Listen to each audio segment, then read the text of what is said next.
In this video, I'm going to show you how to record screen and share online without installing anything. Before we proceed, make sure you subscribe to this channel and press the bell icon to get daily tech videos. Let's get started. To do that, open this website called ShareIt Video. A link to this website is added to the video description.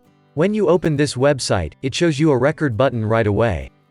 Press that recording button and select the screen you like to record.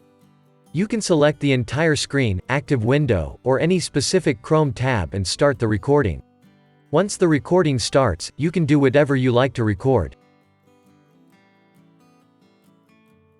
When you are done, come back to the original tab and stop the recording. This shows you a preview of your recording that you can download. From the top of the recording preview, you can record again in case of any mistake. Then, you can upload the recording, which gives you a link.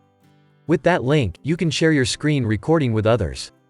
That's it guys, this is how you can record screen and share online without installing anything.